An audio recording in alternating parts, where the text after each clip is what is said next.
Fala pessoal, beleza? Aqui é o professor Rodrigão e esse é o vídeo de uma série de vídeos especiais sobre a história dos povos indígenas no Brasil. E sem mais delongas, vamos começar a falar desse assunto que é muito interessante e é muito importante para a gente compreender bem a nossa história. Logo depois da vinheta a gente começa.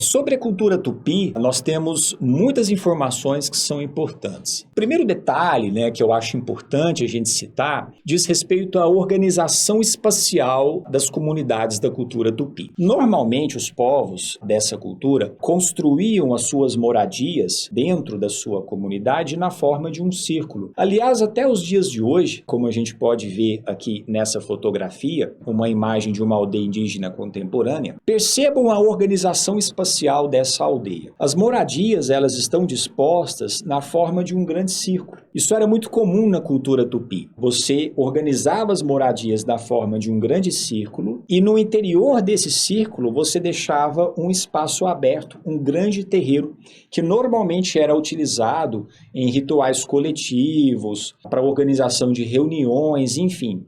Então vejam que na cultura tupi havia, portanto, um apelo à dimensão coletiva da comunidade e não a dimensão individual. Outro aspecto fundamental da cultura tupi era a divisão do trabalho. O critério que normalmente definia o que cada pessoa iria fazer na comunidade era a dimensão do gênero. Então, mulheres se dedicavam a um certo tipo de atividades e os homens se dedicavam aí a outras atividades. As mulheres, em geral, elas tinham um envolvimento muito grande com a produção agrícola, com a agricultura. Então, normalmente eram elas que plantavam, coletavam os alimentos, cozinhavam os alimentos. As mulheres também tinham aí essa função de cuidar das crianças, realizar as tarefas domésticas, produzir utensílios domésticos, peças de cerâmica. E na cultura tupi era muito comum o consumo de uma bebida à base de mandioca, que era o cauim. As mulheres também eram as responsáveis aí pela produção dessa bebida. No caso dos homens, os homens se dedicavam a outras atividades. Por exemplo, a derrubada de árvores, a realização de guerras, a construção de armas, a fabricação de canoas, a pesca, o preparo da terra para o cultivo. Então os homens geralmente preparavam a terra e depois as mulheres vinham e plantavam. Então a divisão do trabalho levava em conta a dimensão de gênero e no caso das crianças, as crianças ajudavam os adultos nas diferentes atividades, dependendo, claro, da idade de cada criança. Por que essa divisão do trabalho, levando-se em conta a dimensão de gênero, é um aspecto importante? É um aspecto importante porque quando os colonizadores europeus começam a chegar ao continente americano, como no caso dos portugueses, esses invasores europeus, esses colonizadores europeus, eles vão aí, obviamente, fazer todo um esforço para explorar a mão de obra indígena que estava disponível aqui no continente. Só que o que acontece? Quando o europeu chega à América, o europeu não conhece os povos originários do continente americano. O europeu, ele não conhece a cultura desses povos. E mais, ele não respeita a cultura desses povos. Então, quando os colonizadores europeus começaram a querer forçar os homens do sexo masculino, da cultura tupi, a trabalharem mais intensamente com a agricultura, os homens da cultura tupi se recusavam, porque na cultura tupi, o trabalho agrícola era principalmente feito por mulheres. Então, o europeu, ignorante quanto àquela cultura, o europeu vai olhar para esse comportamento dos indígenas de maneira bastante preconceituosa. É aqui que vai surgir esse estereótipo do indígena preguiçoso, do indígena que não gosta de trabalhar, especialmente com a agricultura. Mas não era uma questão de preguiça, na verdade era uma questão cultural, porque na cultura tupi, como eu disse, o trabalho agrícola geralmente era feito pelas mulheres, Os homens, quando muito, preparavam a terra somente e depois eles iam fazer outras coisas, como eu disse anteriormente. Então percebam que as diferenças culturais entre os povos originários da América, como é o caso dos povos aqui da cultura tupi, e os europeus, acabaram fomentando ali no século XVI, no início do processo de colonização, o surgimento de uma série de preconceitos e de uma série de estereótipos em relação aos povos indígenas. Um aspecto importante da cultura tupi, que a gente não pode deixar de mencionar, é a falta de uma noção de propriedade privada nessa cultura. A terra e todos os bens produzidos eram geralmente usados de maneira coletiva. Então, essa ideia de um uso coletivo da terra e desses bens materiais produzidos por eles era um aspecto fundamental daquela cultura. Outro aspecto importante que aparece aqui no slide é a ideia de que o conhecimento deveria ser sempre compartilhado. Isso aqui é muito interessante porque a nossa sociedade contemporânea, geralmente ela é muito marcada, né, por aquela ideia de que conhecimento é poder. Quanto mais conhecimento, quanto mais informação você tem a respeito de um certo assunto, e quanto mais você consegue concentrar essas informações, esses conhecimentos no seu poder, mais controle você pode exercer sobre outras pessoas. A nossa sociedade acredita muito nessa ideia. Mas no caso dos povos da cultura tupi, essa ideia não se fazia presente, né? Muito pelo contrário. Os povos da cultura tupi, em geral, imaginavam, eles percebiam, né, eles acreditavam que o conhecimento deveria ser sempre compartilhado. Então, por exemplo, você tinha uma criança, uma adolescente, e de repente essa criança, esse adolescente, ficava com vontade de aprender como se fabricava uma certa ferramenta. O adulto não tinha problema nenhum em ensinar. Justamente porque na cultura tupi havia esse entendimento de que todo mundo da comunidade tinha o direito de ter acesso aos conhecimentos, às informações que eram necessárias para a sua própria sobrevivência. Um outro aspecto que aparece aqui no slide diz respeito às atividades econômicas. Então eram povos que praticavam a caça, a pesca, a coleta de alimentos, a agricultura, inclusive plantavam, né, mandioca, milho, abóbora, inhame, batata doce. Quer dizer, eram povos aí que desenvolviam uma série de atividades voltadas para sua própria sobrevivência, sempre numa perspectiva de extrair da natureza somente os recursos naturais necessários para garantir a subsistência. Os povos indígenas, tanto da cultura tupi quanto de outras culturas, eles não tinham essa percepção de extrair tudo que pudesse da natureza. Não, a ideia era sempre extrair aquele mínimo necessário para garantir a subsistência de uma maneira relativamente confortável. Um outro elemento cultural dos povos da cultura tupi, que a gente não pode deixar de citar, é o fato de que alguns desses povos eram nômades, ou seja, eles não viviam fixos em uma única região. Muito pelo contrário, eles viviam migrando pelo território, migrando pelo interior do continente. Por que eles viviam dessa forma? Em primeiro lugar, você tinha guerras, muitas vezes os deslocamentos pelo território, eles aconteciam por causa dessas guerras, mas você também tinha a necessidade de encontrar novos recursos naturais. Então, às vezes, o acesso à água, a própria qualidade do solo para a prática da agricultura, de repente, tinha algum tipo de problema, e aí você tinha uma dificuldade, né, de praticar a agricultura numa certa região. Tudo isso levava povos aí de certas comunidades da cultura tupi a migrarem de uma região para outra. Mas nós também tínhamos migrações que aconteciam por conta de uma crença muito forte na cultura tupi, que era a crença de que existia em algum lugar do mundo uma região onde você não teria nenhum tipo de problema. Na cultura tupi, essa crença ela é conhecida como a crença na terra sem mal. O que seria essa terra sem mal? Seria uma região onde não haveria nenhum tipo de maldade, onde você não teria escassez de água, não teria escassez de alimentos, não teria guerras, não teria conflitos. Então, na cultura tupi, de alguns povos dessa cultura, havia essa expectativa de descobrir onde ficava essa terra sem mal.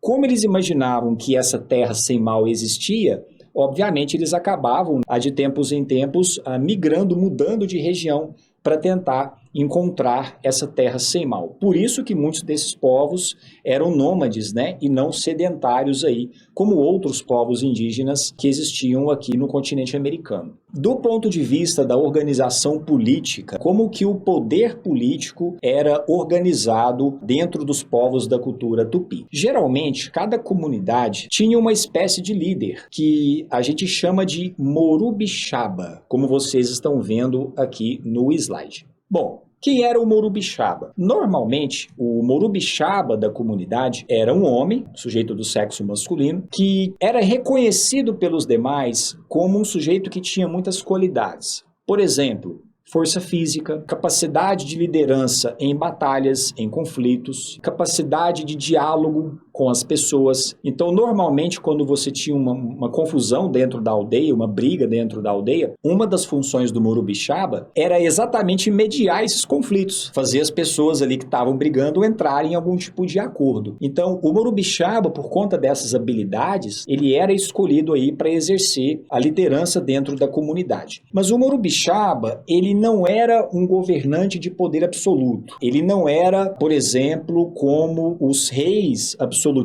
da Europa na Idade Moderna eram. Aliás, é muito interessante a gente lembrar desse aspecto porque quando os invasores, os colonizadores europeus chegam ao continente americano, uma das coisas que mais chamavam a atenção dos europeus na organização política dos indígenas era exatamente o fato deles não terem um rei, deles não terem um governante que concentrava amplos poderes em suas mãos.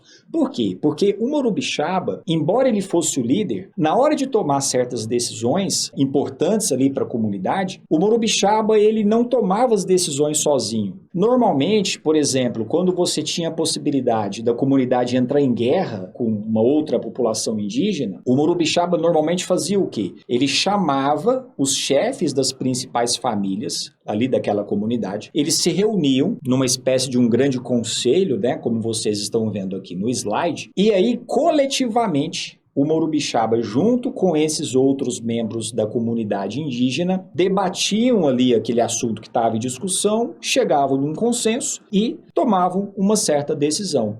Então, do ponto de vista da organização política, os povos da cultura tupi, eles não estavam organizados de maneira vertical. As decisões não eram necessariamente tomadas de cima para baixo. Muito pelo contrário, né? Você sempre tinha um apelo à coletividade na hora de se debater determinados assuntos e de tomar certas decisões. Havia também na cultura tupi um aspecto interessante que era o grande respeito às pessoas idosas. E aqui nós temos uma diferença fundamental quando a gente compara com a nossa sociedade contemporânea.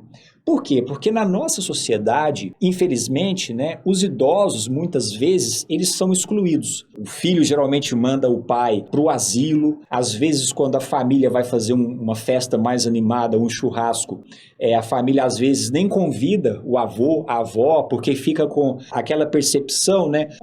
O fulano, a ciclana são pessoas velhas, idosas, não gostam de barulho, não gostam de festa, então deixa eles na casa deles. Nós somos, infelizmente, uma sociedade que muitas vezes exclui as pessoas da terceira idade. No caso dos povos indígenas da cultura tupi, isso não ocorria, porque os idosos eram muito respeitados naquelas comunidades, principalmente por causa da sua grande experiência de vida. Então, os idosos, as pessoas mais velhas, eram vistas, né, como pessoas que tinham uma grande sabedoria e, portanto, havia um respeito muito grande aos idosos, diferente do que acontece com a nossa sociedade nos dias de hoje. Já no que diz respeito à questão religiosa, as comunidades da cultura tupi normalmente tinham, cada uma delas, uma figura muito importante que era o pajé. Quem era o pajé? O pajé era uma espécie de líder religioso da comunidade. Ele é que organizava os rituais, ele é que detinha conhecimentos, por exemplo, né, sobre rituais de cura de doenças, sobre plantas medicinais para se curar certas doenças. Então, por conta desse amplo conhecimento religioso, místico, o pajé era uma figura muito importante e muito respeitada dentro das comunidades. Tanto que, quando os colonizadores europeus vão chegar na América, uma das estratégias para dominar os povos indígenas era exatamente atacar a figura dos pajés, porque os pajés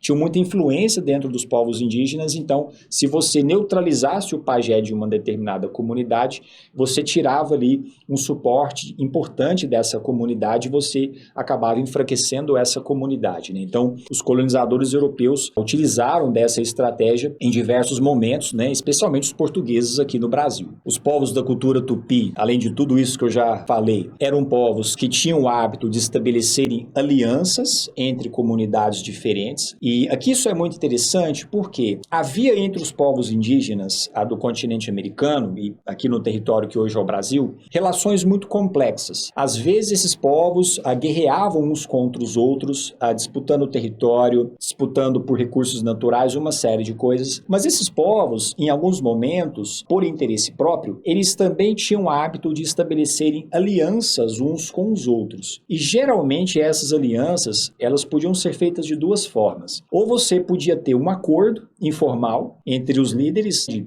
duas ou mais comunidades indígenas, ou você podia ter a realização de casamentos entre pessoas de comunidades indígenas diferentes. Então, por exemplo, vamos supor que você tinha uma certa comunidade indígena. E aí chegava até essa comunidade uma pessoa vinda de outra comunidade. Às vezes, o que a comunidade fazia? Pegava uma moça da sua própria comunidade e botava essa moça para se casar com esse sujeito que chegou de fora. E aí o sujeito que chegou de fora, ele passava a ser visto agora como alguém da comunidade. Então os casamentos eram muito utilizados para se ampliar a quantidade de pessoas ligadas à comunidade. Por que isso era importante? Porque se essa comunidade entrasse em guerra com outro grupo, ela precisaria, obviamente, de ter uma quantidade razoável de homens, de pessoas que pudessem lutar ao seu lado. Então, por meio desses casamentos, né, alianças com povos diferentes eram feitas. Aliás, os colonizadores portugueses vão se aproveitar disso. No início do período colonial, era muito comum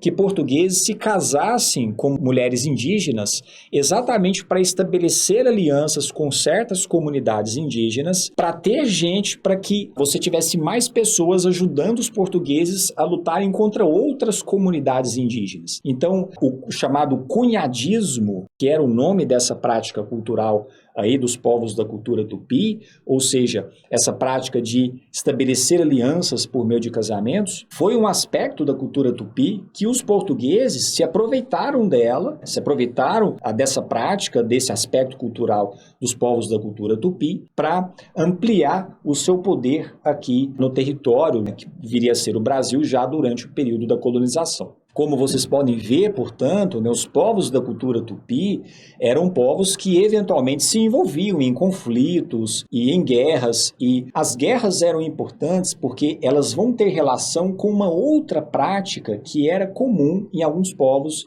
da cultura tupi, que era a prática da antropofagia. Bom, o que significa antropofagia? Antropofagia, pessoal, é o hábito de comer carne humana. Na cultura tupi, às vezes, o que acontecia?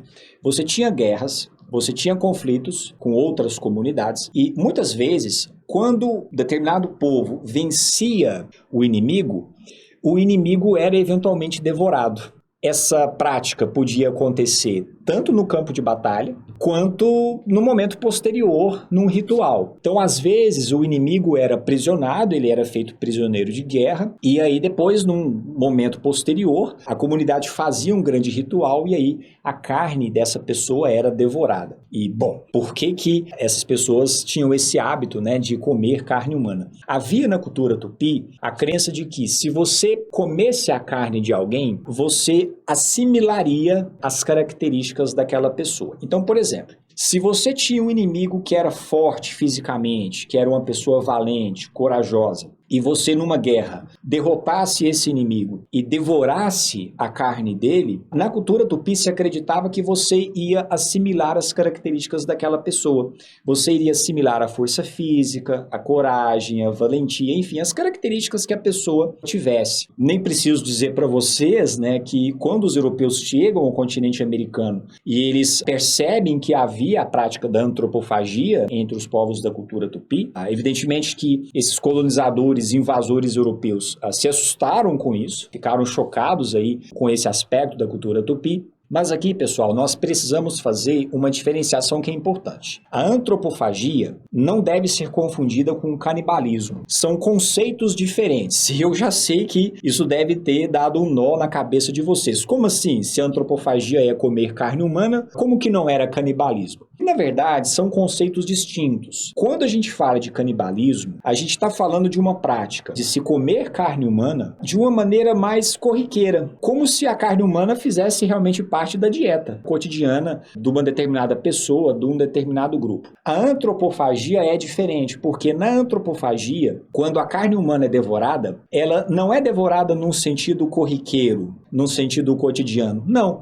ela só é devorada num sentido ritualístico.